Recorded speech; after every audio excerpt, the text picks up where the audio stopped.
លោកតាគេថាប្រាសាទព្រះវិហារចិត្តដួលហើយតែប្រជាជនខ្មែរទៅជាយ៉ាងណាខ្ញុំឃើញគេនិយាយគេថាប្រាសាទហ្នឹងបើទុកចោលទៅដួលនិយាយត្រង់ណានិយាយអត់លេងសើចទេប៉ុន្តែកំ pl ណាកូនប្រាសាទហ្នឹងដួលក៏អត់អីដែរកូនតាំងពី2008មកខ្មែរទុកប្រាសាទហ្នឹងចោលណាបើដួលក៏តាមតម៉ែវាទៅណាតែបើដួលដោយសារចោតសៀមថាវាបាញ់ត្រូវក៏មិនដឹងធ្វើអាចអីវាតាំងពី2008មកហ៊ុនសែនយកប្រាសាទហ្នឹងទុកចោលប្រាសាទហ្នឹងអត់ដែលបានប្រយោជន៍អីទេពីព្រោះហ៊ុនសែនមិនដែលអភិវឌ្ឍប្រាសាទហ្នឹងទេដល់ឥឡូវហ្នឹងបើសិនជាប្រាសាទហ្នឹងត្រូវដួលក៏តាមតម៉ែវាទៅពីព្រោះបើវានៅឈរក៏វាអត់បានលុយក៏វាគ្មានប្រយោជន៍អីកូនខ្មែរទៅកណ្ដាលឲ្យគ្នាលិតមាត់គ្នានៅប្រាសាទហ្នឹងមិនដែលបានរៀនសូត្រពីប្រាសាទព្រះវិហារហ្នឹងធ្វើស្អីទេរាជការហ៊ុនសែនក៏មិនដែលបានថែទាំជួសជុលប្រម៉ូទទេសចរដែរបើវាឈរក៏អត់បានអីបើវាដួលក៏អត់បានអីទេដូច្នេះហើយពីមួយថ្ងៃទៅមួយថ្ងៃដុំថ្មប្រាសាទបើគេមិនយកទៅកលដាំស្លទេគេយកទៅកលធ្វើជើងចិនដើឬក៏គេយកទៅធ្វើថ្មសម្លៀងបំបត្តិអញ្ចឹងហើយបានជាមានគេនិយាយថាជាតិសាសន៍ក្រោយនេះមិនមែនជាតិសាសន៍ម្ចាស់អង្គរវត្តទេជាជាតិសាសន៍ដែលអត់ស្គាល់អង្គរវត្តសៀមវាយកអង្គរយកប្រាសាទបុរាណទៅវាខំប្រឹងកែតម្រង់ចំណែកបារាំងវាចូលកាន់កាប់ស្រុកខ្មែរវាខំសិក្សាពីអង្គរវត្តចំណែកអ្នកប្រាជ្ញខ្មែរដែលចេះសិលាចារឹកអត់មានអ្នកណាជួយគ្នាទេគ្នាត្រូវជួយលក់បាយប្រពន្ធអ្នកប្រាជ្ញខាងសិលាចារឹកបើអត់ចេះលុញពងគេទេច្បាស់ជាជួយលក់បាយប្រពន្ធលុយកាត់គេមានទិញនាឡិកាប៉ុន្តែឲ្យសិក្សាពីអង្គរប្រហែលសិលាចារឹកដាក់សភៅឲ្យកូនខ្មែររៀនតាំងអូនហើយអញ្ចឹងប្រាសាទណាក៏ដោយតែវាលំហើយតាមតម៉ែវាទៅគ្មានត្រូវខ្លោចផ្សានៅពេលដែលប្រាង្គប្រាសាទខ្មែរណាត្រូវដួលរលំនោះទេពីព្រោះជាតិសាសន៍នេះគិតតែពីអួតចូល fake អកស៊ីសែបតុយមិនដែលគិតកសាងជួសជុលថែទាំនឹងដឹងពីគេតាណាភ័ណ្ឌជាតិនុងឡើយអាងអីឡើងចូលទៅចោះឈ្មោះនៅអ៊ុយណេស្កូឡើងស្អុយពេញបញ្ជីអ៊ុយណេស្កូរដ្ឋមន្ត្រីក្រសួងវប្បធម៌ទៅឈរអោបថ្មប្រាសាទអាលុំថតដើម្បីល្បីតែខ្លួនឯងមនុស្សម្នាក់មិនដែលគិតគូពីវត្ថុជាមរតករបស់ដូនតាទេតែងស្រែកថាស្ដាយណាស់ស្រឡាញ់ណាស់តែបើដាក់ស្រានៅមុខអញផឹកមុនអញរៀន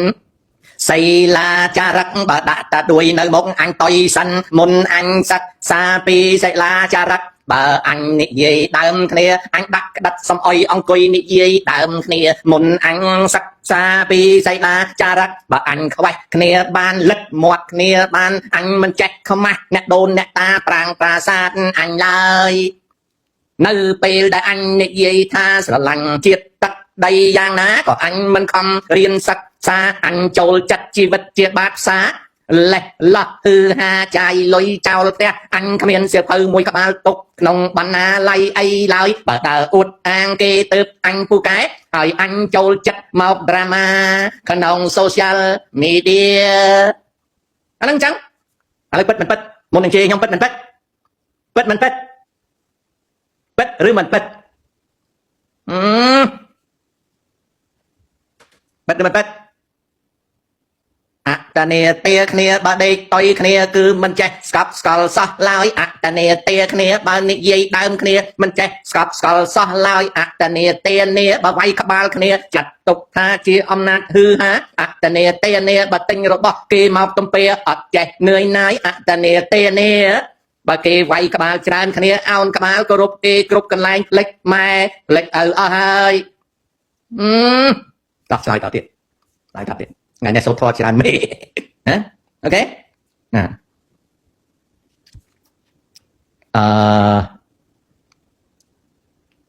តាបើប៉ុលពតកើតសារថ្មីតើល្អឬទេល្អកូនល្អហើយតាអូនណាបើកើតសារថ្មីពីព្រោះឯងបានស៊ីបបររាវដូចអញប៉ុលពតកើតសារថ្មីអញអត់មាននៅមួយប៉ុលពតទេគឺឯងហ្នឹងហើយនៅមួយប៉ុលពតហ្នឹងអញ្ចឹងរឿងអញមិនអឯងចូលចង់ងាប់អញ្ចឹងឯងបានស៊ីបបរមកវេកងាយលុយមែនតើណាណាតែអញស្រាយពួកឯងទៅក្មេងៗចូលហ្នឹងមិនបានដូចអញបើសិនជាឯងបានស៊ីកតុកបានស៊ីបបរវែកដូចអញមិនដឹងអប៉ុណ្ណាទេអញ្ចឹងឯងសួរនឹងចំហើយកុំតាអត់ត្រេកអរណាស់បើបានកើតអាពតលើកទី2នោះដើម្បីឲ្យឯងបានស្គាល់ផងពីព្រោះជំនាន់អញស៊ីតាំងពីព្រាត់អញស៊ីតាំងពីកណ្ដុលអញស៊ីតាំងពីដើមម្សៅអញស៊ីតាំងពីបដូរឆេកអញស៊ីតាំងពីស្រូវផើមអញស៊ីបបររាវហើយអញនិយាយឯងអត់ជឿអញ្ចឹងសាធុអនុមោទនីសូមឲ្យកូនចៅទាំងឡាយជួបប្រទះតែនឹងសេចក្តីសុខសប្បាយនៅក្នុងសម័យប៉ុលពតទី2ឲ្យបានសម្រេចដូចប្រាថ្នាឃើញទេ anh chẳng ngọt và Pol Pot về cả tiền nèព្រោះមេដឹកនាំអញ្ចឹងមិនសមបើមិនសមតតែសិខ្លួនឯងធ្វើមេដឹកនាំតែបើកូនឯងមិនខំធ្វើមេដឹកនាំអ្នកណាធ្វើមេដឹកនាំនោះលោកតាពូសយសុភាពបានផុសថាអ្នកឆ្លៀនពៀនខ្ញុំប្រកាសណាស់ពេលខ្ញុំខ្លាំងវិញខ្ញុំមិនអោយអ្នកឯងដេកលក់ស្រួលទេគំនិតសយសុភាពល្អប៉ុន្តែអនាគតមានទេវៀតណាមឆ្លៀនពៀនកម្ពុជាតើខ្មែរអាចមានឱកាសឆ្លៀនពៀនវៀតណាមទេ